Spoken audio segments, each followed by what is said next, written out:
lionized mindset. It is said that performance and performance alone dictates the predator in any food chain. Therefore, a lionized mindset strives to be self-initiated, dynamic, cool under pressure, as well as stylish and debonair.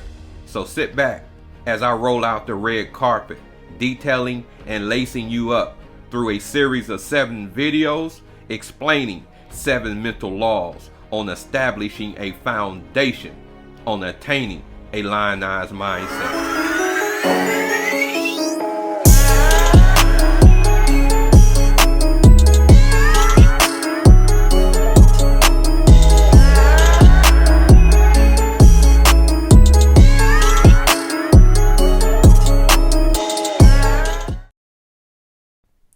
The philosophy of game consists of both understanding that it is an art as well as a science. Knowledge of the art is the science. Application of the art is the art. I'm your host, Neil K. Marcellus. Welcome to another episode of the Chronicles of Gameology. Now, that's checkmate.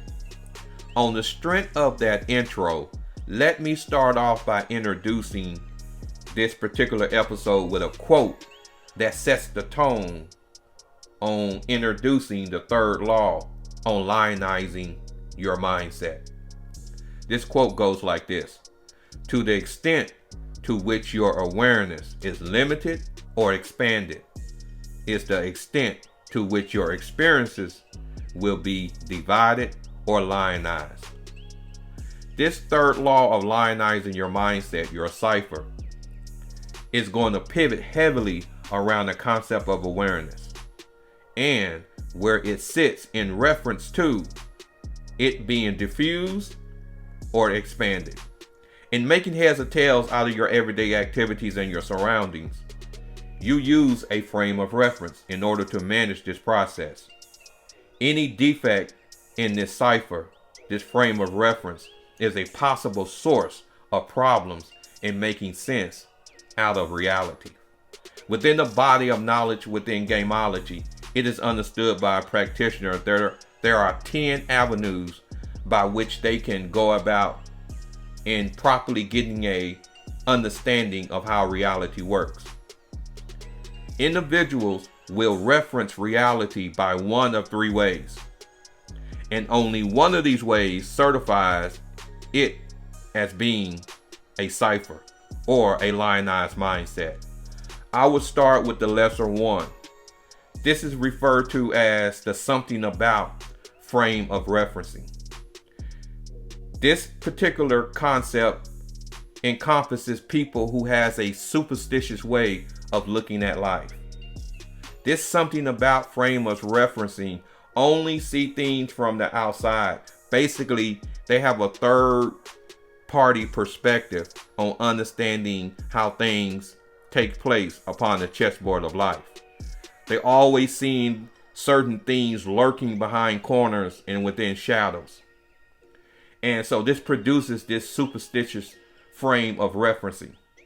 So, for instance, a lot of cats or men will miscategorize females' actions into this superstitious box of a female nature that does X, Y, and Z. Whereas a street savvy practitioner knows that in order to understand any behavior, regardless if it's male or female, one must understand and have a thorough insight into instinctual nature. Instead of categorizing things as female's nature, male's nature, a practitioner of gameology understands instinctual nature. Instinctual nature has no discriminatory intelligence within it. And it can be nudged and it can be herded into moving by these 4 particular points I refer to as the 4 F's. The first F refers to in order to fight. The second one, in order to flee. And the third, to feed. And the fourth one, I'm going to leave it up to your imagination, because I'm assuming that you can work out the fourth F for yourself. But none of these four motives are inherently negative. Basically, in order to go after these four F's I'm referring to, it is natural. They only become negative and treacherous if these four F's is sought after at the expense of any individual within your surroundings. This is the reason why a street savvy practitioner understands instinctual nature and how it is pushed and pulled to produce certain actions. Understanding the street art of shysteism gives the street practitioner, the street savvy practitioner, insight into what I refer to as the squad of six. The six characteristics that produces a shysty mentality. A shysty mentality will basically go after these four F's, but at the total expense of their friends and family and acquaintances. So basically, once you understand this street savviness method of how to look at certain characteristics and figure out if it falls up under shysteism, then you have a full understanding on instinctual nature. People who fall up under this category of having a frame of reference of something about, they do not possess this understanding of instinctual nature. And they miscategorize it into certain categories that is heavily backed by a religious perspective. And this is the reason why gameology has an insight into a popular quote that Mark Twain uttered out of several quotes that he said in his day and time, and it still applies today, which is, religion was created when the first con man met the first fool. And what's worse is this. Now, the prevailing wisdom within gameology points of view towards this foolishness is like this. Not knowing is bad, but not wishing to know, man, that even worse. This sentiment and words of wisdom applies to the kind of frame of referencing I just got through explaining, and the next one in line, which is the something above frame of referencing. Let's jump right into it.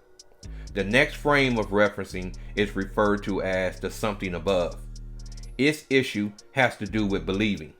As an OG told me one time before, you cannot spell the word belief without spelling the word lie.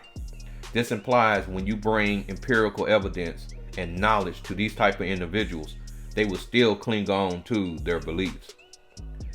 They have an insatiable desire to always to be led. And this is not to discourage looking to others for legitimate leadership, but I'm talking about blind leadership. They have this desire to be herded like some type of sheep. And as the OG out of Los Angeles, Claire Ham so eloquently puts it, there is only a chosen few who becomes qualified to escape the circle that has many deceived to be a straight line.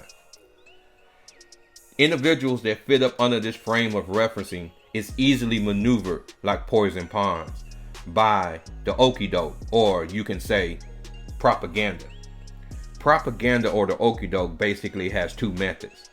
The first one is referred to as the mashing together form of method.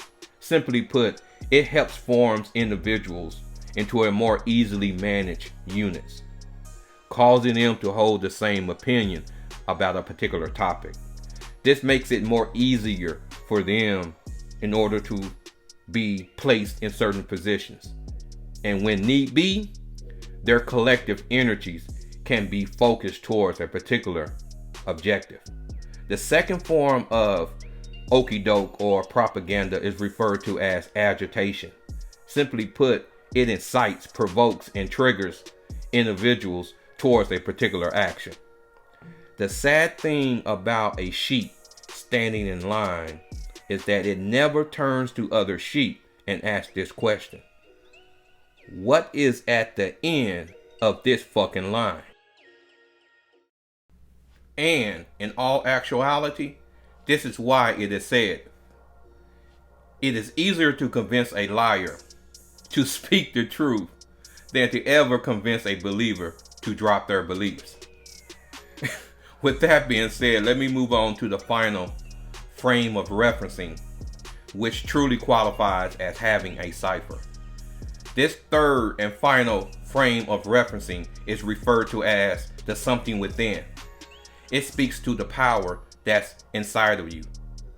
As you already know, I use the tenets of the game of chess to shed light upon the tenets of gameology and game. One of the pieces on the chessboard that's still shrouded in mystery is the concept or the meaning of the king. The king represents your cipher.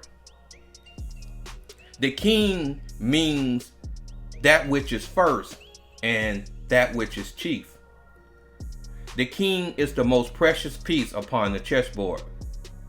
Its value is absolute, because if you lose your king, you lose the game. All the other pieces upon the chessboard has a correspondence type relation and value, which changes depending on the positions and situation that they find themselves in. Your cipher, therefore the king, also symbolizes those critical aspects in your life that can never be bought or sold. In the game of chess, there are two kings.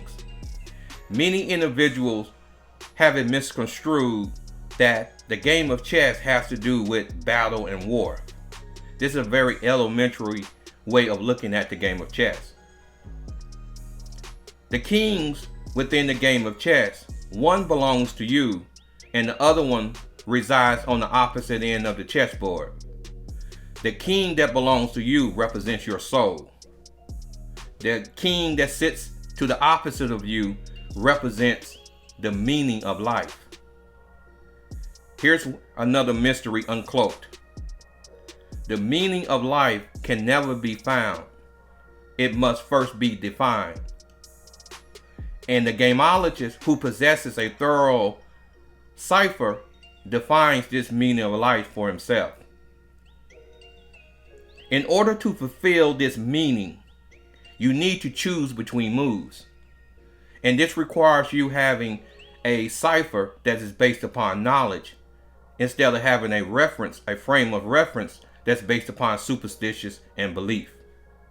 And this particular moves is based upon the unique circumstances that govern your situation upon the chessboard of life. In developing this cipher, you need to understand how your intellect operates. The term intellect is derived from an older Latin term, which is phrase intellitus. This particular Latin phrase, it means to choose between. As I pointed out towards the beginning of this episode, a gameologist has 10 avenues by which they can measure aspects upon the chessboard of life. This has to do with your mental faculties, by which you choose between situations moving upon the chessboard of life. Because this is the reason why you have to know instead of having a superstitious or a believing aspect or frame of referencing. This requires you to operate at your top intellectual peak. This comes down to how well you are efficient at two particular methods. And this falls into number one, your observational logic, your perceiving capabilities. And number two, how you process information or how efficiently you process information. In conclusion, a practitioner of gameology will always label circumstances and situations upon the chessboard of life within three categories. Category number one is known. Category number two is unknown. And category number three is to be known. But never the practitioner will utter the terms unknowable. The practitioner will point to the limits of their known knowledge and say, here's where my present knowledge ends.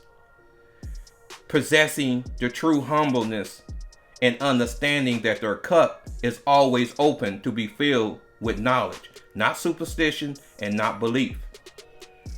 But they will never utter these particular words of foolishness and say, here is where my knowledge ends and the unknowable aspects of the game of life begins. This is the reason why, in order for you to have a lionized mindset, it's critical for you to comprehend the significance of having a cipher, and your frame of reference is based upon knowledge instead of superstition or belief. Now, this concludes the explanation of the third law on lionizing your mindset, and that's checkmate.